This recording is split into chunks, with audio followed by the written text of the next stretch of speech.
Aloha and welcome to Dojo and Tea. This is Bruce L. Chu coming from Honolulu, Hawaii, where we interview martial art masters to see what they're doing and how they're preserving their art today. Today we have a special guest named Sifu David Wei, who has spent some time in the Wudang Temple of China. Let's see what he's up to. Video. Okay, this is Sifu David Wei from California, and he spent some time in Wudang Temple. And I just wanted to see what you've been up to. How's life, and how are you doing in San Francisco? Right on. Well, thank you for having me on, and I'm really happy to share my experience here in San Francisco. Things are interesting. Currently, we are in fire. Most all of Northern California is on fire. So we've got some respiratory concerns. Wow. We're right in the middle of a pandemic still here. And, so a lot of people are sheltered in place and practicing social distancing. And, it's interesting, too, in that a lot of people are losing their jobs. A lot of people are losing their homes. And so I'm very fortunate to have a practice that keeps me grounded, keeps me safe, and allows me to share the practice with others that helps contribute value to their lives too in these trying circumstances. Usually, I interview people that are here in Hawaii, and then I'm going to branch out to California next. But the interesting thing about this interview is you may be coming to Hawaii to live. So that's why I decided to go ahead and interview you, because you're going to be a part of Hawaii, the Ohana here in Hawaii. So how is that going? It feels great, and I'm sure cat's out the bag now. My wife and I are definitely in the scope of moving back to Hawaii. Yeah. As you know, we have quite a relationship. When I lived there while I was in university, Mhm. and I got really in tune to the Ohana Aina vibe. And ever since I left, everyone asks, "Are you from Hawaii?" I lived there for quite some time. But now that I'm of age, and, I'm having a choice of where I want to live and where I want to be in the world, and no other place calls me like Hawaii. And so my wife is in the same boat, and God willing, we'll be there within the next quarter, setting up our home in France. And when you come to Hawaii, we're really going to have some tea time and talk story, and we be reacquainted again. And but anyway, I had some other questions for you. I know that you went to Wudang Temple. How did you get involved with Wudang Temple of all places? Well, funny story. I was really into hip hop as a youth, and the Wu-Tang Clan was quite popular at my age. And Wu-Tang Clan, pardon my language, ain't nothing to fuck with. So I actually had a choice. I made it quite far in my martial arts career. I had about a decade of practice under my belt at that time. And I actually had an opportunity to go to Shaolin, and I had an opportunity to go to Wudang. And I have to admit, my opportunity at Shaolin was actually far more impressive.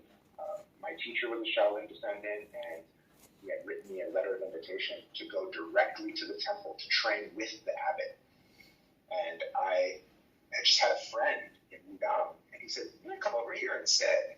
And so I ended up choosing Wudang because I wanted to have a practice that I could do when I was 70, 80, 90. Mm-hmm. Whereas the Shaolin seemed to be more harder, or more acrobatic, and at the time was attractive to me, but I'm glad I had the foresight to choose a softer internal art that I felt confidently take into my years. Okay. So you're a teacher now. That's how I found out. But moving forward, you're a teacher now, and how has your practice at Wudang? How has it?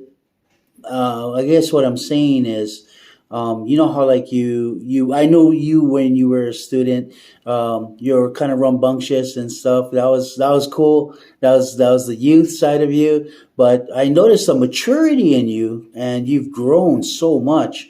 Now that you're a teacher, how does that translate to your students?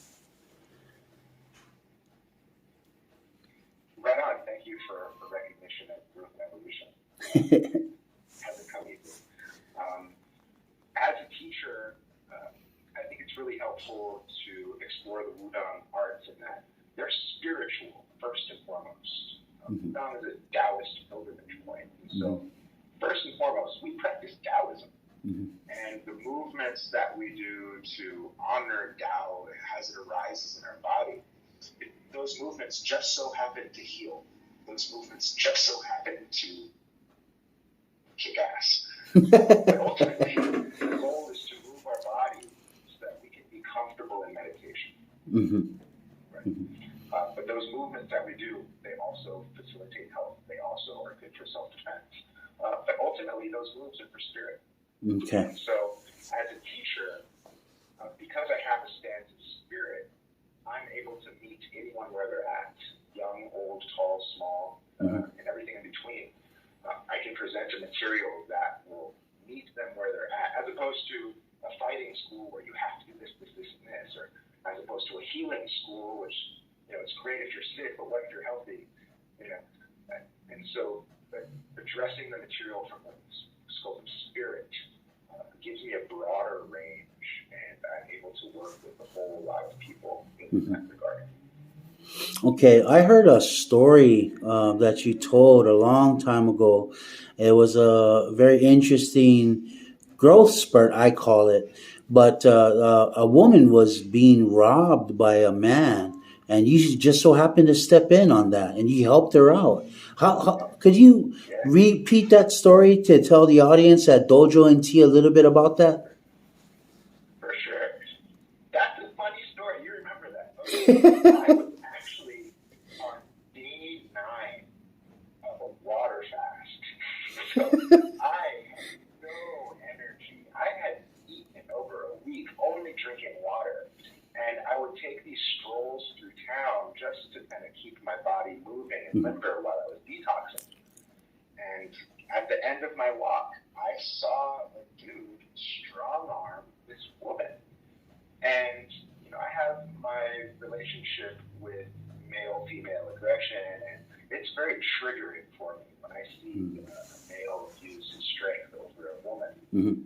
And so my spirit rose, and I immediately got in the middle, and I instinctively split them up with white crane spreads wings. And then I grabbed the guy's hand and put him in a thumb lock. Right? He was grabbing this girl, so I just pressed his thumb in, Mm-hmm. and I was able to pin him against the wall. And it was really interesting for me because it was clearly all technique. Mm-hmm. Because I had no power. 9 days of fasting, I had no energy to, save this woman. It was all technique. And I managed to get the girl free. I held the guy down until the woman was off. I looked the guy in the eye and I said, "You're wrong." And he got shook a little bit and calmed down. And when I let him go, he kind of tried to chase, and I just blocked. And I used my big body to position myself. And he said, "Take it easy. Not today. You're wrong. Not today." And then, he eventually gave up and went his way. It's funny because every time I passed through that route from then on, everybody's like, "Oh, there's the hero." But, I just saw it as appropriate action, and I'm thankful that proper technique was able to see me through that. I like the part of the story where you use technique and not aggression. You were able to split them apart. You did right on your end 100% because you were able to split them apart and you were able to hold the guy down without beating on the guy. You didn't use aggression. And that shows maturity in your level of martial arts. And I think that's something that people should really look at, is not taking martial arts to beat somebody up, but to maybe position them in such a way where they're not able to continue to hurt anybody or themselves. So I think that's a very good. Yeah, go ahead. Oh, no, absolutely. And, I actually want to attribute that breakthrough to my first teacher. He taught me something very profound. He said that it takes power to be merciful. Oh. And, you really have to be in a position of power and control to show mercy, to grant mercy. And it's because I had that power and control that I was able to just hold him safely and let everyone leave without injury or harm. Mm-hmm. If I had no power, then I would try to force power, and I would have, maybe hurt the guy, trying to impose my will or my power over him. Mm-hmm. But because I had control, I was able to be merciful. Mm-hmm. And I attribute that instruction to my very first teacher. Blessing of that too. Well, I'm sure he's going to just sit back and just take the credit. So the other thing, moving forward, moving forward, what are you doing today? Are you teaching class on Zoom and things like that? Yeah, circumstances such that we're no longer doing in-person classes, which is challenging because a lot of this material needs to be felt. Right? You need to feel the application, you need to feel the technique. Sometimes just seeing it on a screen doesn't necessarily translate. And so, yes, we do have classes online because that's what circumstance is, but nothing compares to in-person training. Okay. And so we're making do for the time being. Okay. But yeah, I do have classes online. Oh, okay. So how can people get a hold of you? Like, is there like a website? Is there like an online Zoom, what do you call the address or something like that? How do people get a hold of you? Why do you ask? Because I kind of don't want people to. I have a website.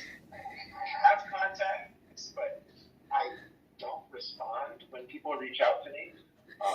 I'm kind of odd like that.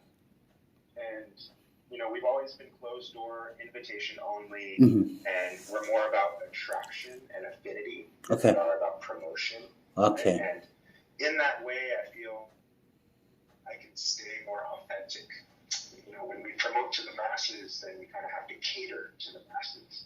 Whereas when people come to me, then I'm able to pick and choose who I want. Oh, I see. So the way I respond to that is if you're able to find me, or if you take interest, keep looking. I'm out there. Kind of a weeding out process. Okay, that's great. How hard people work to find me. Right, that's good. That's good. That's a good. That's very interesting. And I'm sort of the opposite. I'm more about advertising and things like that, but I have less students, so I don't get it. But no. That's a really good thing because I believe that when a student is ready, the teacher will appear. But also, it works the other way. When the teacher's ready, the students will appear.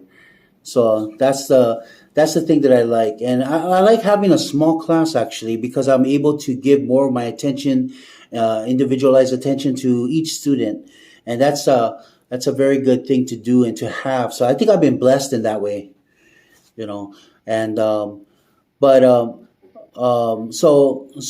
what are your plans for the future of Wudang? Like I know you have this thing called Wudang West. And what is your futures and plans for that? Well, with regards to my Wudang lineage, my grandpa, my grandmaster, he was responsible for reviving Wudang Kung Fu. Wow. Cultural Revolution was very thorough, right? In the 80s, when there was a kind of a cultural revival, my grandmaster, he wanted to learn how to punch and kick. Little did he know he'd be traveling all through Asia, Singapore, Malaysia, Thailand. Wow. Like Wow. Dying masters. Hmm. And then, so my grandmaster revived Wudang Kung Fu. And not all Wudang, because a lot of the masters were gone. He just got a bunch of Taoist stuff. Mm-hmm. Okay. Qi, Bagua, Tai Chi. We may not have come from Wudang, but Oh. Taoist. So, okay, it's the same now. So Grandpa revived it. My teacher systemized it. Okay. And so it's like, all right, well, we have all this material. Well, these are basics. These are intermediate. These are advanced. These are partnered. These are solo. These are weapons. These are animal. Right? It kind of just structured it. Yeah. Then my generation, what we did is we kind of brought that tradition to the common era. Oh. Right? Okay. And so Grandpa revived it, my teacher systemized it, and we're kind of the bridge making it available. And so what I see going forward is I would love to see the work be applied. Mm-hmm. So right now I have a student who's working with youth in detention facilities. Take the work to them. Right? Mm-hmm. I have a student who's a professional dancer, avant-garde performer. Wow. So, okay, take it to the stage. I have another student that does feng shui. Many students do Chinese medicine. Wow. It's like, okay, take the work to that. And so the way I see it is we're going to take this seed and we're going to see how far it can grow and how many lives it can touch. Wow. That sounds So great. that's kind of my view. That's really good. Thank you so much for the interview. I would like to talk to you some more offline. So hang in there. And thank you very much for your information and for your generosity. This is Sifu David Wei from Wudang Temple in California that's moving to Hawaii. Thank you very much. Have a good day.